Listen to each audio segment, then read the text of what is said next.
All right, guys, we are doing our at-home labs. For these 2 weeks, you're gonna have to make baguettes, dinner rolls, and pizza dough. All right, you already have a video on how to make baguettes. I did put up a video on how to make baguette 2 ways, the short mix and then an improved mix, so you can find that video somewhere along in my channel, or you can just ask me again for the link to it. Right, in this case, we're gonna start making the dinner rolls. We're gonna make a couple of shapes out of them, and then for the pizza dough, it's kind of a 2-day process because it does have a pouliche that has to rest 8 to 12 hours. So we're gonna also mix that today and then continue doing the final dough tomorrow. But right now we're gonna do the soft dinner rolls. All right, guys, so for the soft dinner rolls, we have 382 grams of water. For this purpose, it's lukewarm water, about 85 degrees Fahrenheit. All right, you have, it is 115 grams of sugar, which is 30%, and we'll talk a little bit more about this. You have 8 grams of salt. You have 19 grams of yeast. You have 19 grams of milk powder. You have 38 grams of oil, and you have 480 grams of bread flour. All right, so we're gonna do a modified straight dough method, which basically we can put all the ingredients in our mixer, but we do have 30% of the recipe is sugar. And you can recall that we talked about when we were looking through Enriched breads, we talked about if you have something that's above 12% of sugars, you would want to incorporate this or stream it in addition. So we'll do that. And for the oil, we have 10% of oil, which is not a lot, but it's still considered above 5%, right? So what we're gonna do is we're gonna add it midway through the mixing. All right, and before our water loses a little bit more temperature, because I do want it somewhat warm, 85 degrees, we're gonna, and like always, I like to put my liquids in first. That way, once you're adding all the dries on top, nothing's gonna get stuck to the bottom of the bowl. Very important. All right, now I'm gonna go ahead and add my yeast. I personally, and it's just really depending on the dry milk powder that you're using, we happen to have this one that is very coarse. I've found that if you just combine this with the dry, sometimes you end up with little lumps of it. Not very ideal. There's some milk powder that's way finer than this. Honestly, if you buy this one that's very coarse, I highly suggest just put it through your processor or through your blender, just so you don't have to make extra steps. But since we have the coarse one and we did give you guys this one, I am gonna actually add it to our water. Again, this is just because it's very coarse. All right. All right.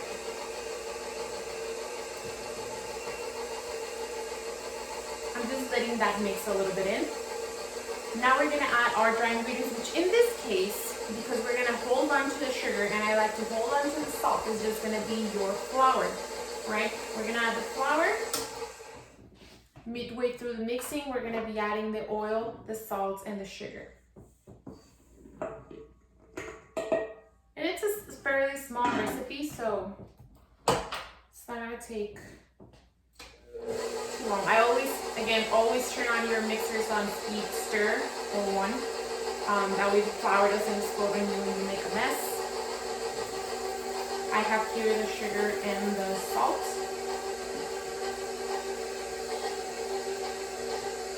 But again, why are we doing this? Why can't I add just everything in my bowl? You can. It's just if you add the oil from the beginning, because it's more than 5%. Again, the fat, even though it's a liquid fat, the fat is going to cover the gluten, and it's not going to, the gluten is trans, and it's going to be very hard for the gluten to keep developing. So that's why we want to hold on to it. And why are we adding the sugar? Also, why are we streaming the sugar in a couple of stages, or at least a little bit at a time? It's because it is 30%, so it's a lot for the sugar. It can, instead of being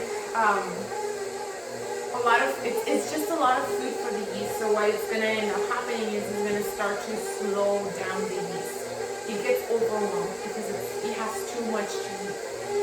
right? So now it's at our pickup stage. I am gonna add the fat. So again, I already have some gluten developed. Remember, gluten formation starts from the very moment that you wet flour, right? And because it has been mixing for a little bit, I had a little bit of gluten development, then I went ahead and add my oil.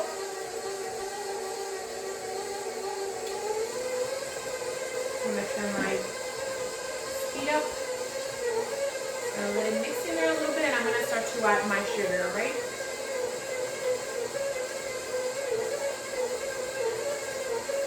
And again, you're just doing this not to overwhelm the yeast.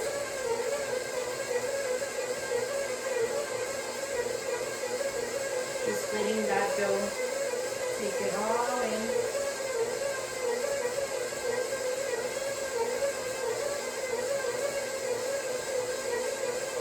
You'll see this happening with a lot of enriched doughs.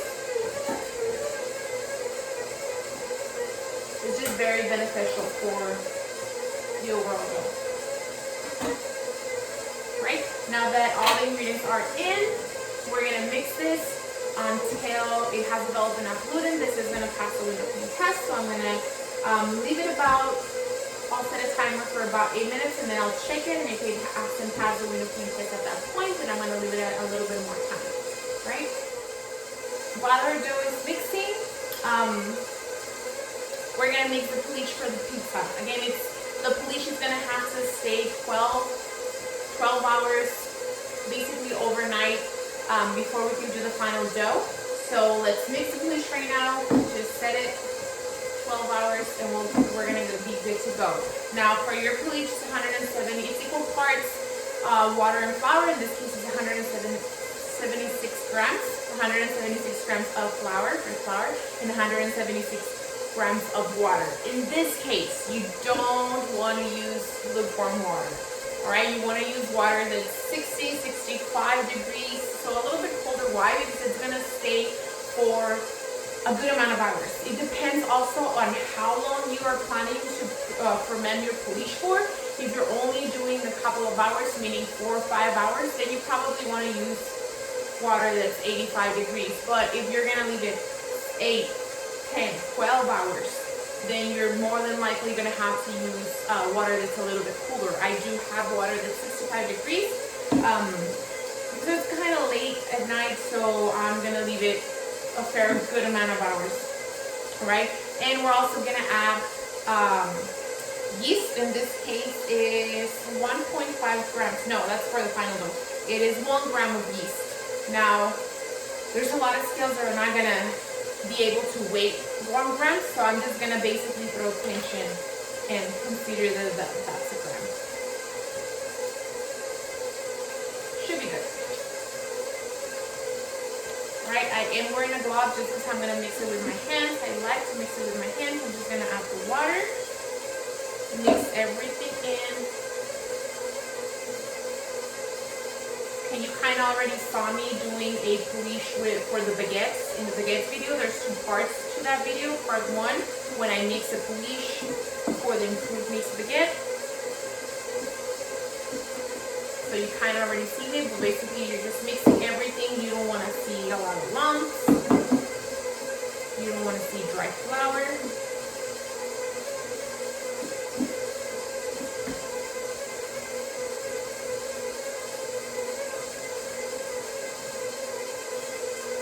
That's it. This is you do have to cover it. Remember, I did mention on the video that too, you do have to cover it, whether it's a wet rag. I do put like a plastic bag on top, but that way the top part doesn't develop a skin that is not desirable, right? So this is our pouliche. Done deal. We're gonna set it aside, and we'll deal with it tomorrow, and we're gonna check how our bread is going. All right, let's check on our dough. Very sticky, so I'm gonna just pull it so you can see that it's very sticky. So just by looking at it, I know it needs more time, so I'm just gonna let it run. I probably want to scrape the sides.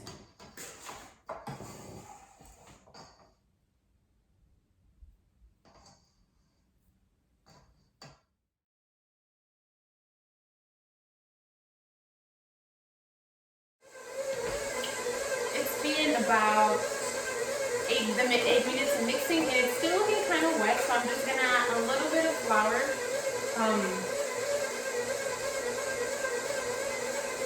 Just a little bit. I'm gonna probably add like a tablespoon. All right, it's been 4 more minutes.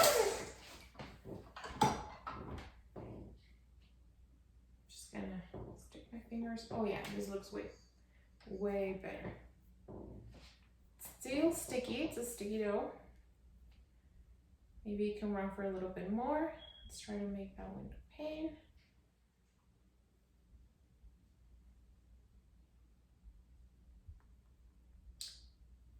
Seems good.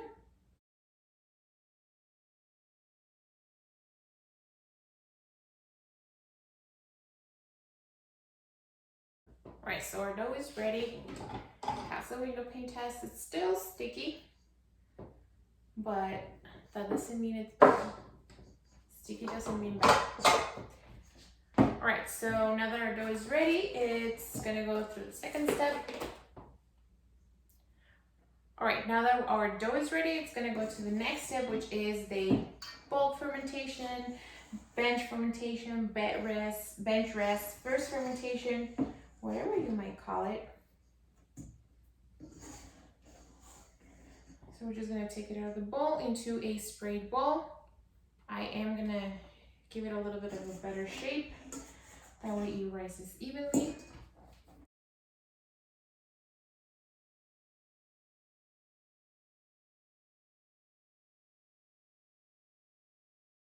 All right, I'm gonna spray it on top, cover with a damp towel, or in my case, a plastic bag, and it's gonna take about 45 minutes to do the first fermentation. Just watch for it, it's gonna double in size.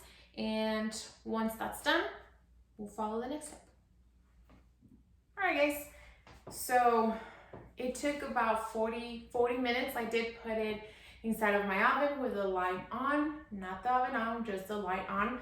And it kind of made the process a little bit faster. Now remember, not always speeding the process is the best thing to do, because remember, the first fermentation, it means flavor, right? So it's not always the best thing to do, but for these purposes, we're fine.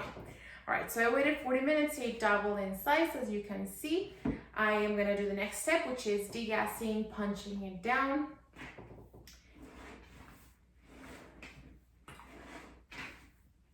All right, now we're gonna take it out and we're gonna divide it. I am gonna do, I think your recipe says 45 grams, so that should be a good size.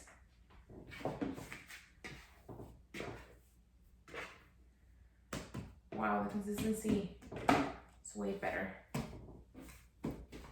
It's nice, actually. Let's do our 45 grams, and then we'll do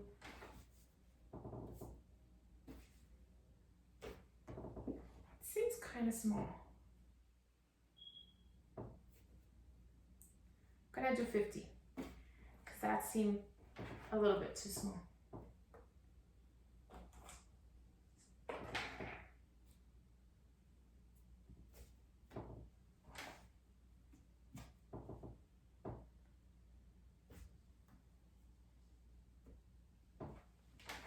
Remember, always you're trying to use a bowl scraper, a dough cutter, bench scraper to cut through the dough and not stretch the dough. Because all you end up doing is you stress the gluten too much, and then when you're trying to do the pre-shape or the final shape, you get bread that just retracts or shrinks back instead of holding the shape you're trying to do.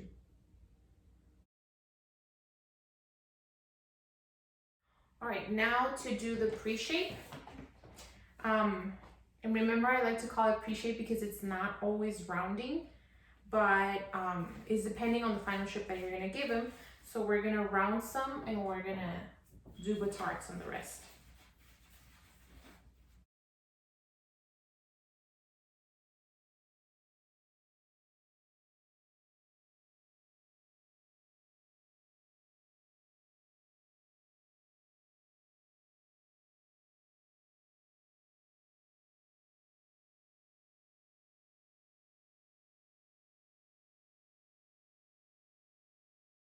You could leave them as rolls, put them in a tray, brush them with butter or spray them with butter, put some seeds on top, or just bake them like that, and they'll be just as good. You can even put them a little bit close together. They'll bake really nice.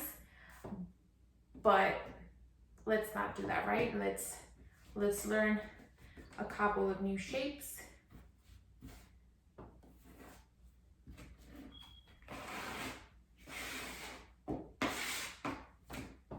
Remember,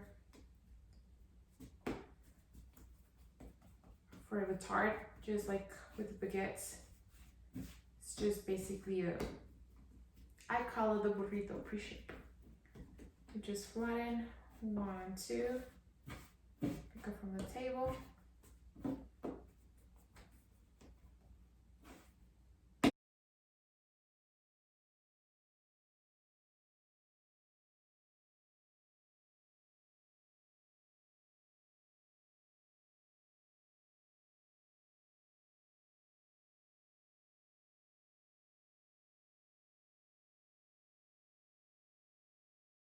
All right, so let's start doing some shapes, shall we? All right, so let's do first a couple of shapes that we can do with our round pre-shapes.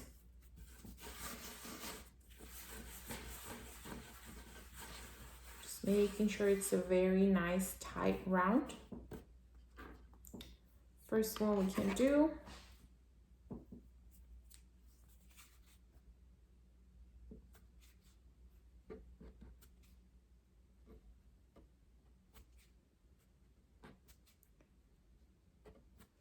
You can just mark it almost all the way through. And you would have that. Let's do another one. Again, I'm just making sure it's a closed one, so it's good. I'm gonna flatten half of it.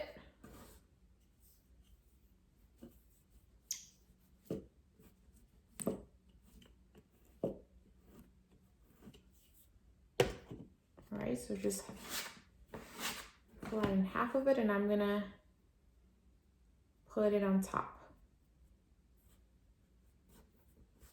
All right, so you're gonna get something like this.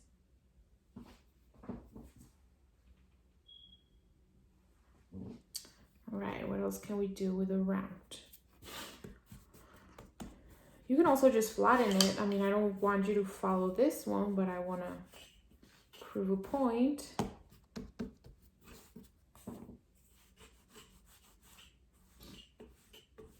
This is like the worst rolling thing ever.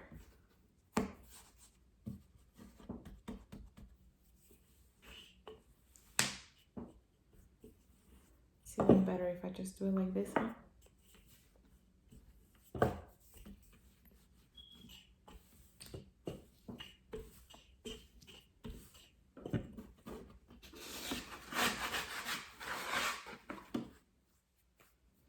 All right, so you can leave it like that, bake it like that. You can make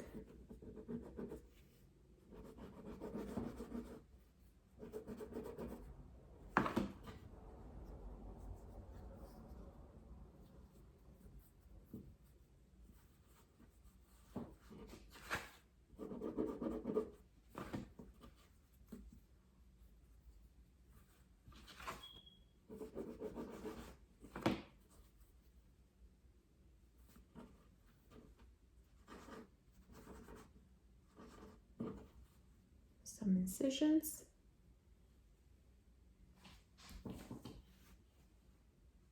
And even though they're different shapes, remember they're all the same weight, so they should bake at the same time. All right. Let's jump to a petard. And we're gonna do sort of like a bolillo. Not sort of, like it's a bolillo.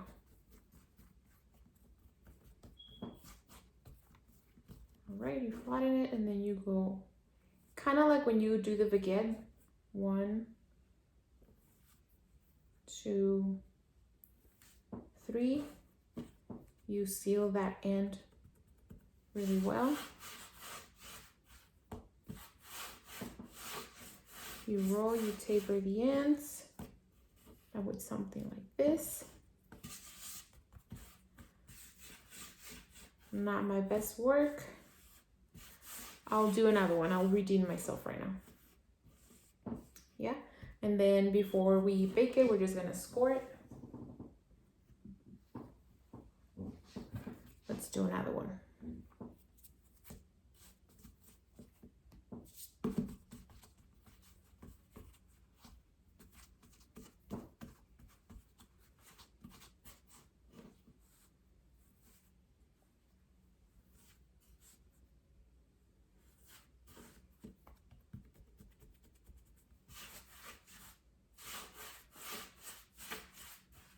Yeah, this is way better.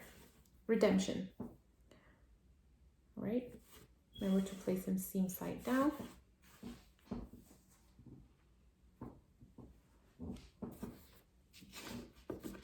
Let's do with the batard, we can do a braid.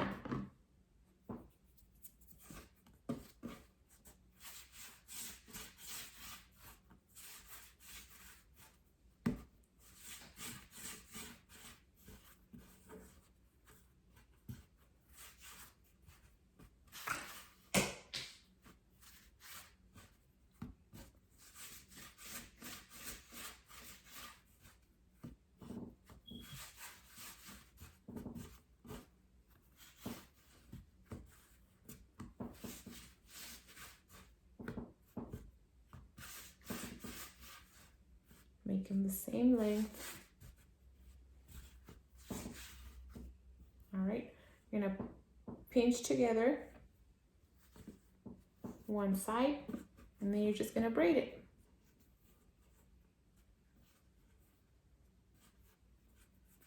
Don't make it too tight, don't make it too loose. You make it too tight,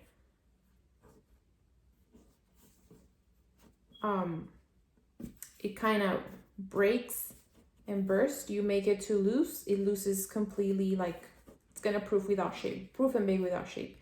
And you tuck the ends a little bit, you end up with something kind of like that. Pretty nice. What else can we make? We can make a twist. Oh, let's make a knot. Starting from a batard.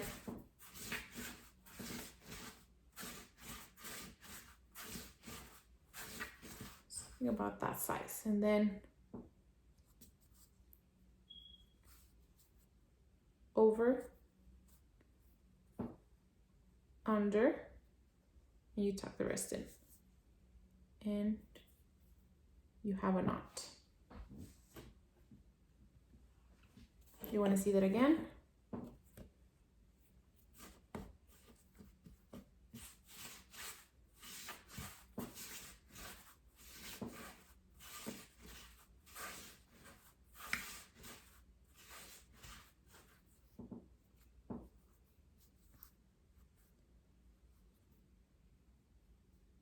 Over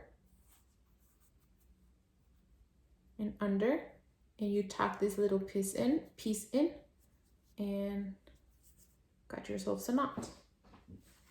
There is another version of a knot.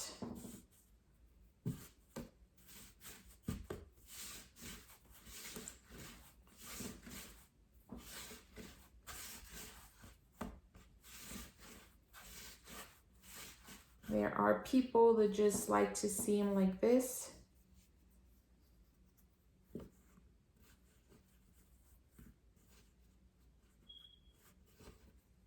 I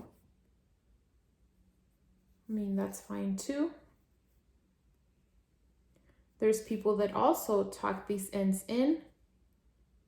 That's fine too. I like them tucked in. I don't know about you. I like tucked in. What else? Let's make a braid.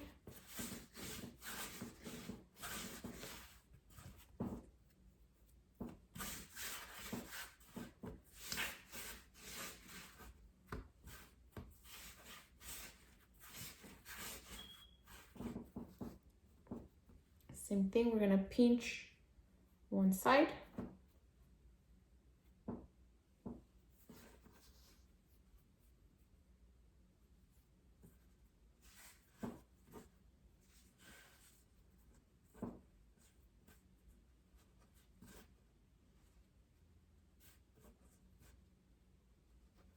twist it, tucking the ends.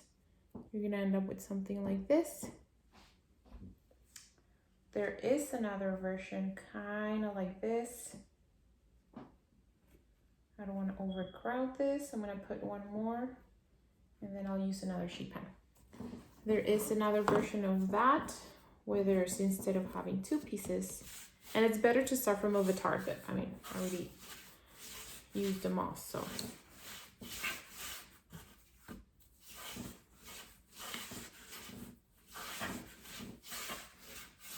It's trying to get really airy, bubbly.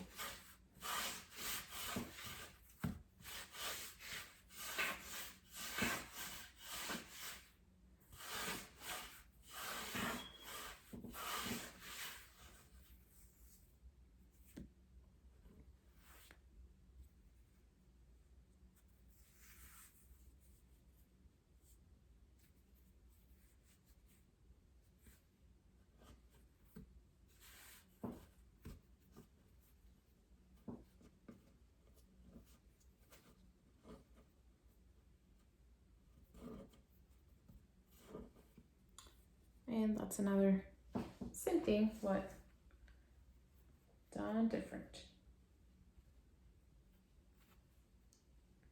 I always like to tuck in my ends. I don't know if that's me.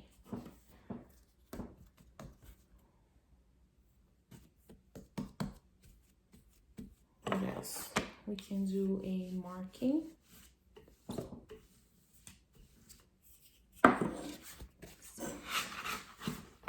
Sticking a little bit.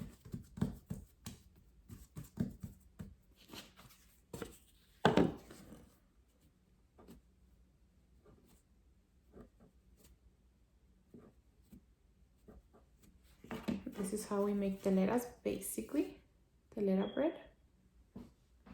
Just gonna put here. What else? We can do a snail.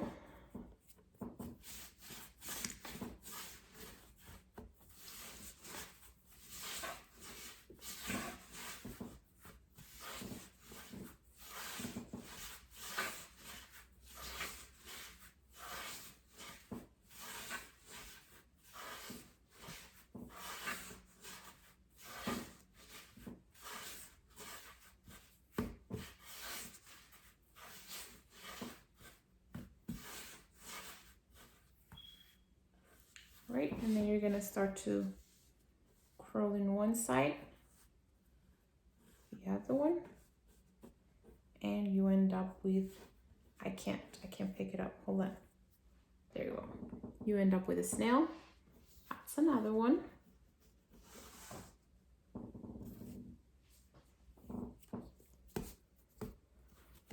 Oh, what else? I mean, you could do that, but just around.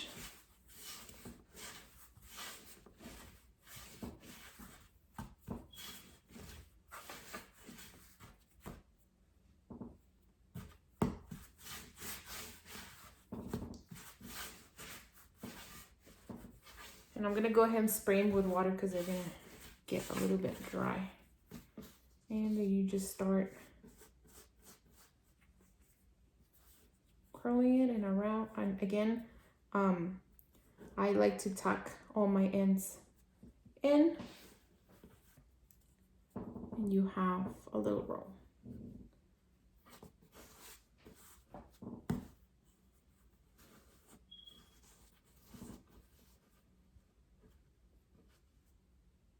Kind of destroyed it when I picked it up, so I will be redoing it. And one last one. What can we do?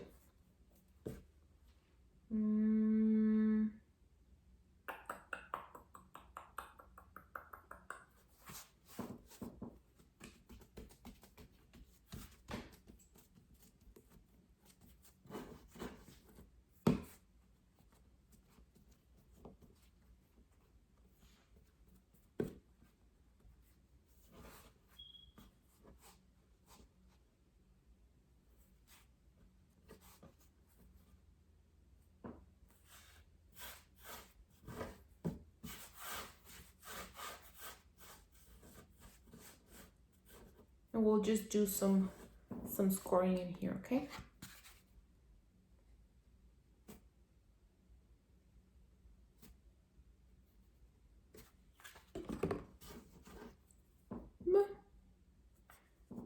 So we make this one that I'm gonna score kind of like a baguette you would do with a baguette. This one that we're gonna score right down the middle. This one is just folded over. This one is the kind that you guys kind of make with chipotle bread. Of gas, we made a braid, we made knots, and this is also a knot made a little bit different. We made two kinds of twist, and then we made a snail. We made a sort of a spiral, a telera. This one kind of resembles a virote, but this is just something that you guys can do.